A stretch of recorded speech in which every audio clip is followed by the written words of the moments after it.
Olá, este é o Poder Entrevista. Eu sou Paulo Silva Pinto, editor sênior do Poder 360.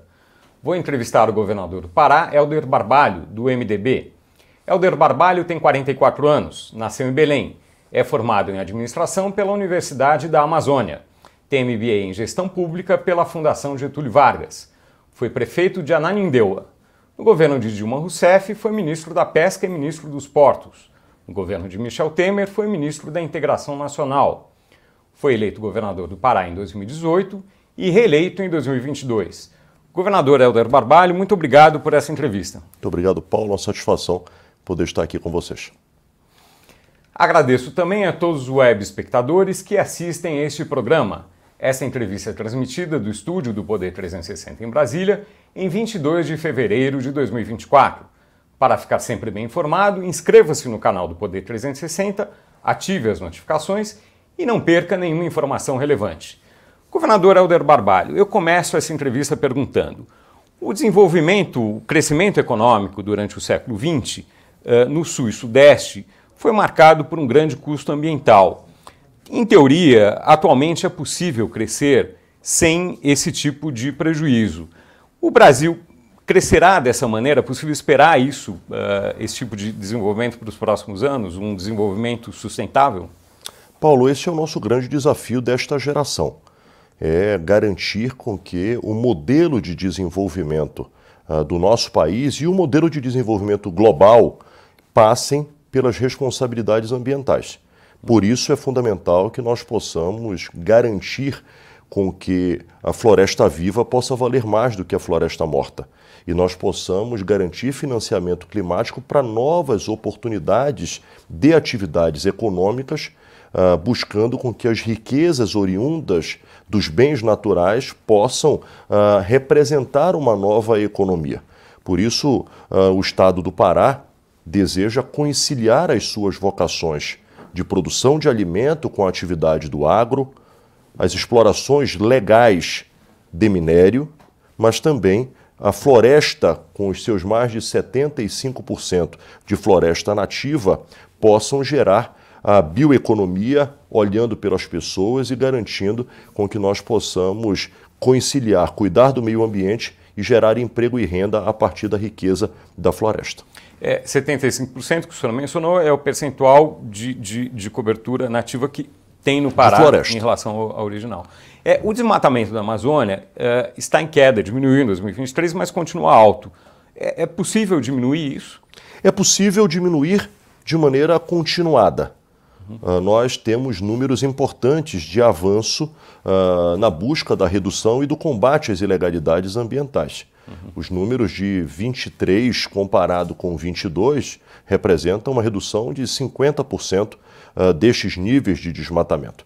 O que eu costumo dizer é que temos, por um lado, que combater as ilegalidades ambientais com força e com as ações efetivas, numa ação conciliada governo brasileiro, estados e municípios e, acima de tudo, com a conscientização da sociedade. E sem isto nós não vamos adiante. Mas só com isto, só com comando, controle e fiscalização, nós também não vamos adiante.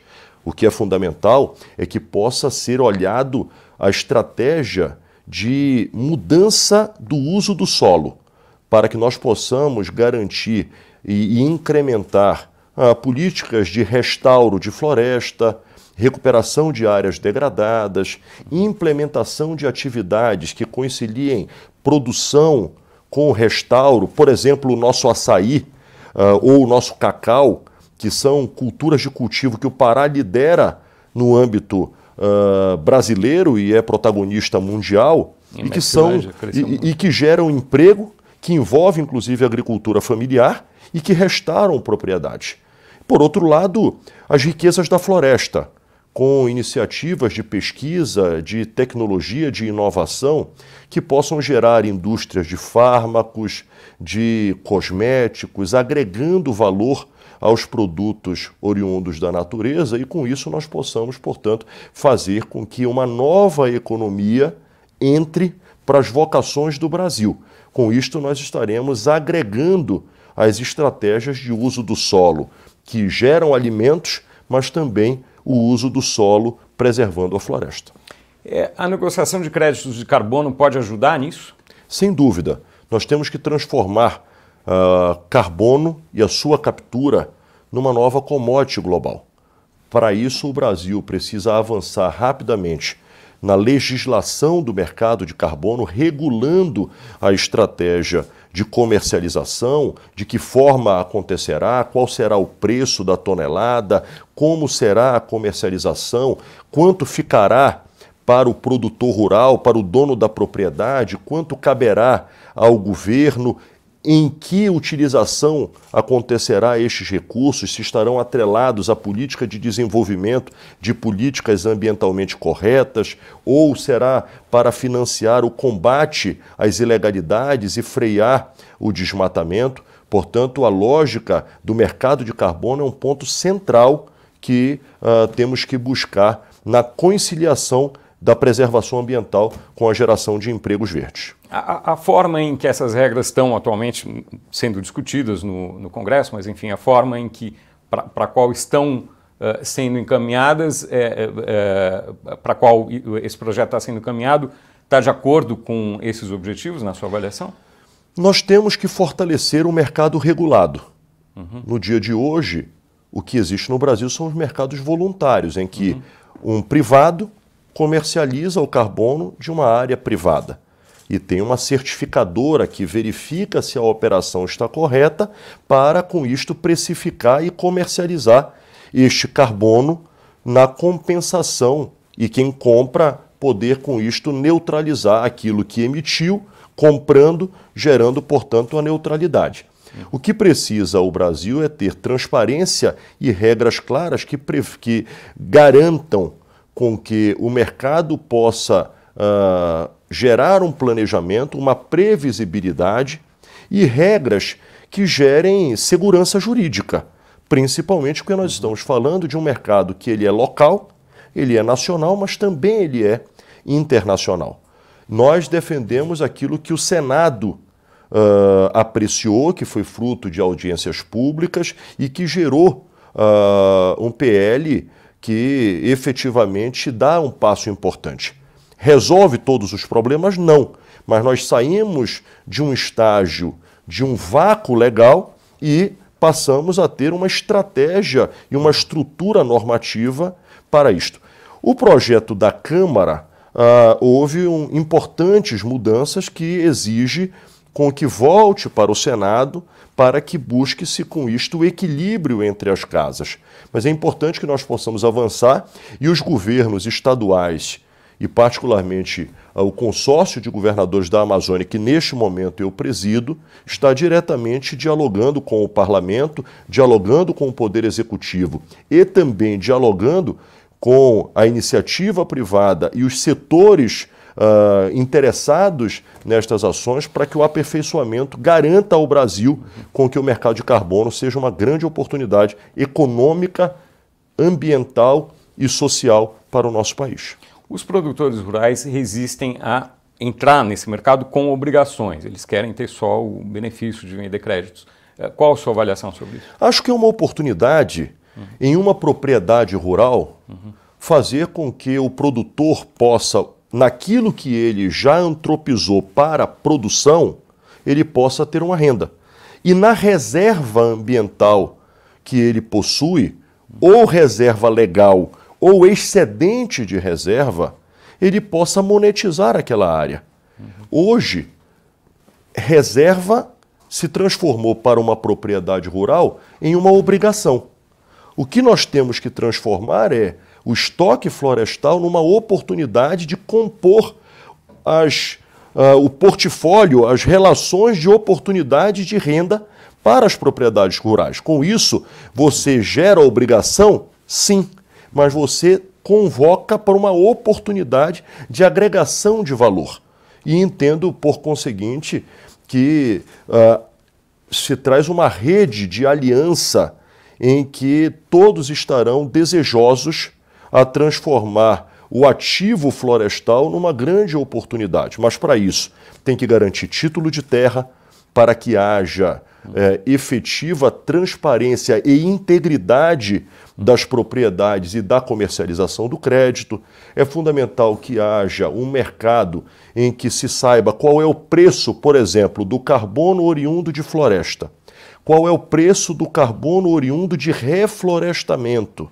E a partir disto, nós possamos compor um mercado que garanta com que todos possam harmonicamente ter interesses econômicos, sim, mas por outro lado, nós possamos também entregar as metas de redução das emissões do nosso país. Sob o aspecto das responsabilidades, é fundamental que nós possamos entender que este é um ativo para preservar a floresta. E claro, preservar a floresta pressupõe que nós possamos cuidar do nosso estoque florestal e possamos combater práticas ilegais de desmatamento e de uso indevido do solo. O governo federal tem uma meta de atingir desmatamento zero em 2030. É factível isso? Nós temos que dissociar o que é desmatamento zero, o que é desmatamento ilegal zero e o que é a conciliação da política ambiental com o Código Florestal. O Brasil possui um Código Florestal que é a lei que estabelece em cada bioma do Brasil o uso da terra. Por exemplo, no Pará, propriedades mais recentes de regularização só podem utilizar 20% da sua área para produção e precisa cada propriedade ter 80% de reserva legal. Outras áreas são 50%. Portanto, cada bioma do Brasil há uma regra que está estabelecida no Código Florestal. Portanto, o que o governo brasileiro deve buscar é, por um lado, desmatamento zero ilegal, combater ilegalidades ambientais com toda a força do Estado, e aí é envolvimento dos órgãos federais, dos órgãos estaduais e dos órgãos municipais, e tem que ser absolutamente intransigente com ilegalidade ambiental, até porque, registre-se, quem comete ilegalidade ambiental é uma minoria e que acaba maculando a imagem do Brasil, e, portanto, nós temos que ser muito firmes neste contexto, e o processo de desmatamento ilegal integral tem que conciliar com o Código Florestal, e por isto é importante que se busque fazer com que floresta possa ganhar valor e, consequentemente, se transformar num novo ativo econômico do nosso país. Quais as expectativas para a COP30, que será realizada em 2025 em Belém? É a grande oportunidade de floresta estar no centro das discussões. É a COP da floresta. E não poderia acontecer num lugar mais extraordinário do que na Amazônia e particularmente em Belém do Pará. É a grande oportunidade que nós temos de fazer um chamamento ao mundo para as discussões das soluções climáticas, tendo a floresta como solução. E por isso, todos os esforços convergindo para que bioeconomia seja uma nova vocação central das soluções econômicas do planeta, transição energética da mesma forma, para buscar fazer com que o mercado de carbono possa efetivamente monetizar a floresta viva, para que a agenda de restauro gere também oportunidades econômicas. E, claro, Belém será o palco em que todas as nações irão visitar aquilo que assinaram em Paris em 2015. Pelas regras da Organização das Nações Unidas, a cada 10 anos se avaliam o cumprimento ou não das metas estabelecidas. E o último acordo foi o Acordo de Paris em 2015. 10 anos depois será Belém. Portanto, será o momento de cada nação poder dizer o que fez, o que não fez, quais as suas razões e projetar as suas novas ambições. O fato é que nós temos uma urgência.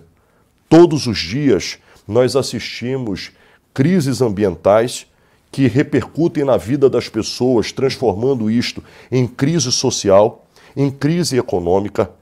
Aquilo que acontece na Amazônia repercute nas chuvas em São Paulo, num deslizamento de terra, repercute na produção rural em Goiás, repercute na produção rural no Rio Grande do Sul. Portanto, todos nós estamos interligados numa estratégia que precisa ser consolidada. E a Amazônia é a solução. O que nós queremos? Nós queremos que as soluções, a partir da natureza, possam gerar um financiamento climático. Eu costumo dizer que os países do hemisfério norte, eles tiveram a Revolução Industrial. E isto gerou o modelo atual de emprego, de renda, das condições sociais. Nós podemos ter a Revolução Ambiental, fazendo com que floresta seja a solução, e com isto nós podemos equilibrar a única alternativa que é permanente, que é sustentável. É olhar pelas pessoas e olhar pela floresta. Floresta e gente não são adversários, devem conviver conjuntamente. Mas eu preciso lembrar que toda solução de preservação ambiental tem que incluir os milhões de brasileiros que vivem na Amazônia, que precisam se alimentar, que precisam de emprego, que precisam de renda, que têm que ter acesso à qualidade de vida. E não pode ser o sacrifício dessas pessoas o preço para garantir o equilíbrio do meio ambiente. Nós somos solução e queremos cada vez mais ser solução, e que passe pelo cuidado às populações locais, aos ribeirinhos, aos povos tradicionais, aos povos das cidades, com a preservação da floresta. Na sua avaliação, essas pessoas até agora têm sido sacrificadas ou pouco beneficiadas? Nós vivemos numa região que ainda sofre desafios sociais enormes e que precisam, portanto, ter o apoiamento e ter o olhar de mudar a sua realidade de vida. Isso pressupõe o modelo de desenvolvimento. O modelo de desenvolvimento, falando do Brasil, o modelo de desenvolvimento de São Paulo parte dos investimentos da indústria e da atividade do agro. O que eu defendo e proponho?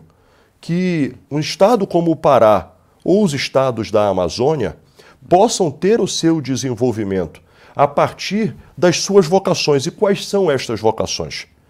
Produção de alimento e floresta. Se a floresta é fundamental para o equilíbrio do clima mundial, vamos fazer desta solução o financiamento para que o nosso modelo, ao invés de ser a indústria, seja o meio ambiente. E, consequentemente, nós possamos conciliar para cuidar da vida das pessoas. A COP30, qualquer COP é um evento muito grande. Haverá muitos visitantes, muitos participantes. Será fácil acomodar tantas pessoas em Belém? Eu entendo que, da forma como é a Amazônia, nós estaremos a bem receber, do nosso jeito, com as peculiaridades da nossa região, e apresentar uma experiência. Eu costumo dizer que aqueles que foram para a COP em Dubai e se encantaram com os grandes prédios, com os grandes hotéis, com a estrutura magnífica de uma cidade construída pelo toque do homem, existe ali as peculiaridades que geram este destaque. A nossa será a COP da floresta, a COP da Amazônia, da maior floresta tropical do planeta, com os nossos rios, com a nossa gastronomia extraordinária, com a convivência harmônica dos povos indígenas, dos povos quilombolas, convivendo com gente da cidade, com as soluções de hotelaria dentro da realidade de um grande centro urbano brasileiro. Portanto, quem deseja suntuosidade dos hotéis viveu a experiência de Dubai.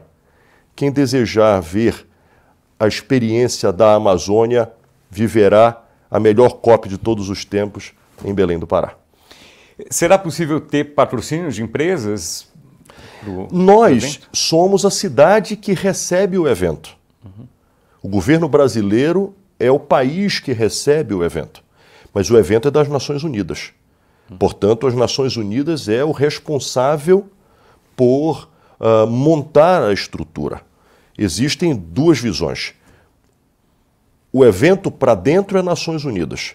O evento para fora, as responsabilidades cabem ao governo brasileiro, ao governo do estado do Pará e à Prefeitura de Belém. Nós estamos buscando parceiros no sentido de garantir com que a cidade possa estar bem recebendo, e é uma oportunidade, inclusive, extraordinária. Oportunidade de aplicativos de aluguéis de imóveis, oportunidades para investimento em aplicativos de transporte, em operações hoteleiras, em operações de serviços, em rede turística. Claro, isto tudo gera uma convocação para aqueles que desejam investir na Amazônia, até mesmo porque, eu não tenho dúvida, e já sentimos isso nos dias atuais, ao crescimento de demanda por Belém, de visitação por Belém, de visitação pelo estado do Pará, diante da visibilidade que este momento nos alça ao protagonismo de liderar a Amazônia para o planeta.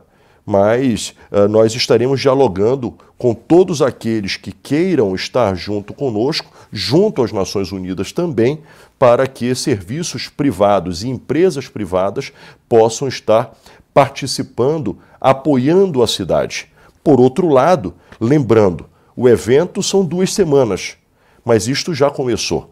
Grandes eventos estão acontecendo e eu estimulo que a iniciativa privada possa cada vez mais fazer a pré-COP, o aquecimento da COP, e que isto tudo gere um legado, que será um legado ambiental com as conquistas em favor da floresta, em favor do modelo de desenvolvimento sustentável, mas será também um legado cidade, para que nós possamos, por exemplo, fazer com que a referência turística ecológica possa ser Belém e, consequentemente, isto possa aquecer uma nova vocação ao estado do Pará. Sobre as eleições deste ano, quem é o candidato que terá o seu apoio para a Prefeitura de Belém? Nesse momento, nós estamos dialogando dentro de um amplo arco de aliança que me levou ao governo e me reconduziu à condição de governador. O fato é que há a expectativa dos partidos que compõem a nossa base de sustentação da construção de uma candidatura que possa apresentar a Belém soluções e, acima de tudo, construir um projeto de sintonia em que o mesmo ambiente que o estado do Pará está vivendo, de protagonismo, de crescimento, de desenvolvimento, possa também na capital isto ser experimentado de maneira mais efetiva. Hoje, nós temos uma relação institucional muito positiva com a administração local, por responsabilidade de buscar ajudar naquilo que cabe ao governo do estado, mas politicamente há um ambiente em que nós estamos a construir uma candidatura que esteja com capacidade de dialogar com toda a sociedade, dialogar com todos aqueles que vivem em Belém, da mesma forma que nós temos feito, estimulando o diálogo amplo em todos os municípios do Pará, o que nos permitiu, inclusive, fazer a aliança que compõe gente que pensa ao centro, gente que pensa à direita, gente que pensa à esquerda e, acima de tudo, um governo de entrega, um governo que tem resultado, que cuida das pessoas e que age no sentido de fazer as transformações que o Pará quer, precisa e deseja, e que esta experiência possa chegar a cada município. Há chance de o atual prefeito Edmilson do PSOL ser reeleito, na sua avaliação? Olha, as pesquisas que se apresentam mostram um ambiente neste momento de renovação e de mudança. É claro que o prefeito busca dar solução aos problemas da cidade para que isto o permita competitividade. E tem prazo para isso, tem tempo para isso. E eu particularmente torço, porque acho que o sucesso de Belém é o sucesso, inclusive, não só de nós paraenses, mas o sucesso de Belém, ao momento em que estamos sob os olhares do planeta, é o sucesso de todos aqueles que querem o bem do Brasil. A pergunta oposta agora, a chance de alguém não alinhado com o governo do estado e com o governo federal vir a ser eleito e ser o prefeito durante a COP? Hoje, as aferições de pesquisa apresentam que aqueles que defendem as bandeiras de oposição à gestão atual estão sendo olhadas de maneira bastante atenciosa por parte da sociedade. Portanto, não há de se desprezar este cenário, o que certamente seria muito ruim ter em Belém alguém que pensa na contramão da preservação ambiental, ou que é contra que Belém seja sede da COP, ou que entende que esta não é uma oportunidade para a capital, para o Brasil e para o Pará. Portanto, isto tudo deve ser colocado no debate e nas discussões de que nós estamos diante de uma oportunidade. Eu costumo dizer que esse momento, para esta geração, é um momento singular. Belém se transforma na cidade mais importante da discussão climática do mundo. Belém estará sediando o maior e mais relevante ambiente de debate de um dos temas mais importantes para a humanidade. E isto tudo deve ser enxergado, por isso digo, do legado ambiental, mas o legado cidade, como uma oportunidade de nós podermos avançar, preparando a cidade para o evento, sim, mas compreendendo que o evento traz oportunidade para que nós possamos dar soluções para quem mora em Belém.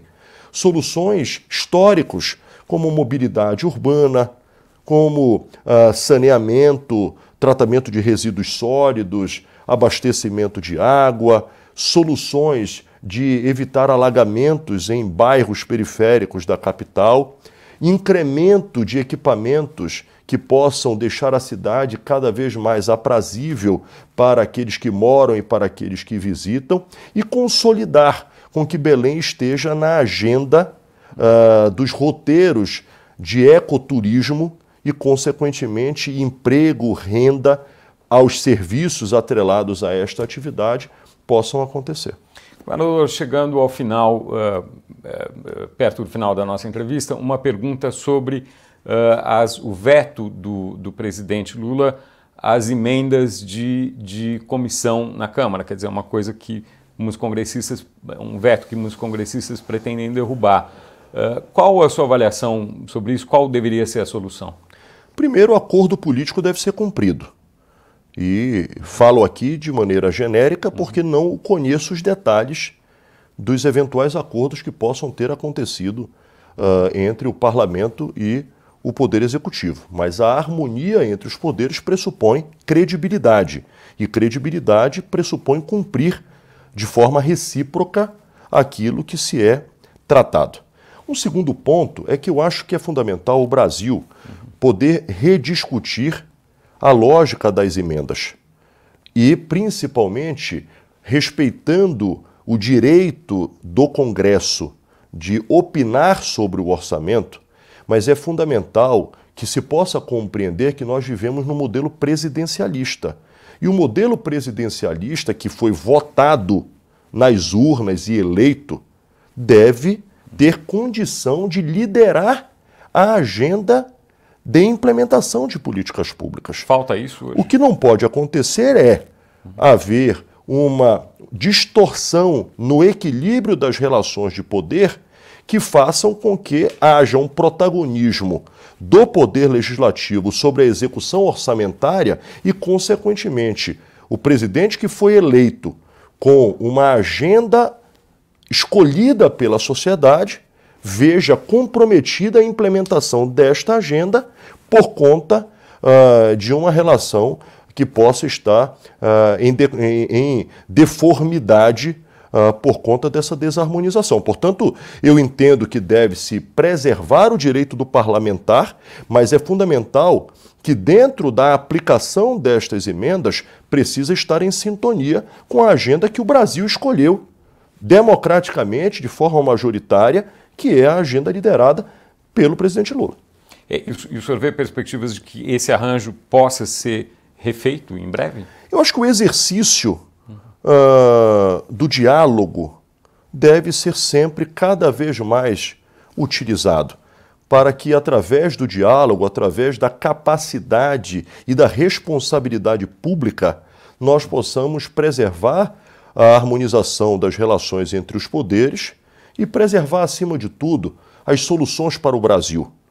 É fundamental que nós possamos entender que aquilo que acontece em Brasília repercute na vida de mais de 200 milhões de brasileiros.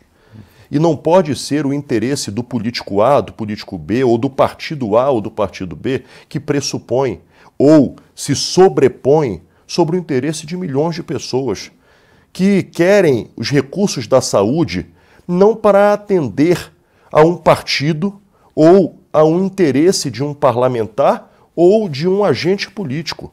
Eles querem é que o posto de saúde possa ter médico, medicamento, que o hospital possa estar equipado e estruturado, que se possam chegar especialidades médicas. E cito a saúde, mas poderia aqui estar citando políticas de segurança pública, por exemplo, em que as pessoas querem poder sair às ruas e ter paz e tranquilidade e que as mães possam saber que seus filhos vão voltar para casa no final do dia.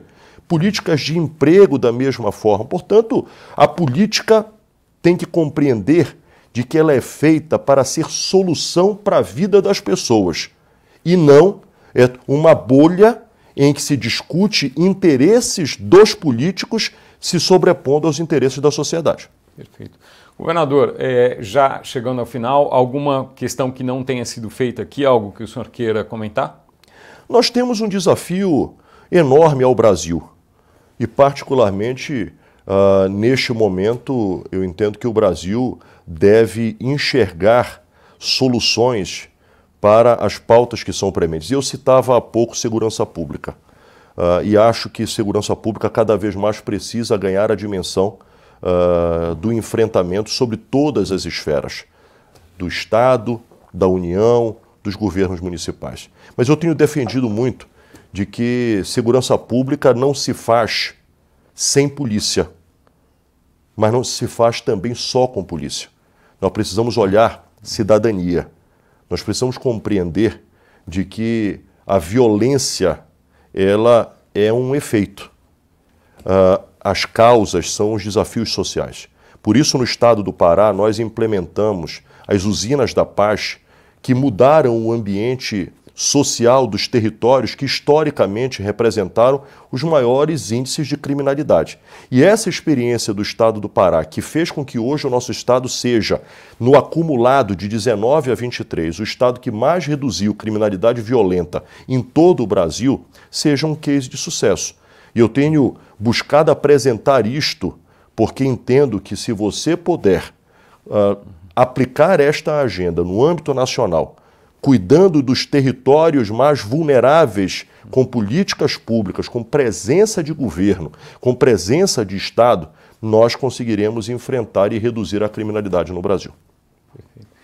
Chega ao final esta edição do Poder Entrevista. Em nome do Jornal Digital Poder 360, eu agradeço ao governador Helder Barbalho por essa entrevista. Muito obrigado. Agradeço também a todos os web espectadores que assistiram este programa. Essa entrevista foi transmitida do estúdio do Poder 360 em Brasília, em 22 de fevereiro de 2024. Para ficar sempre bem informado, inscreva-se no canal do Poder 360, ative as notificações e não perca nenhuma informação relevante. Muito obrigado e até a próxima. Poder Monitor, a ferramenta mais completa para monitorar os 3 poderes. Acesse agora poder.cc/monitor e ganhe 30 dias grátis.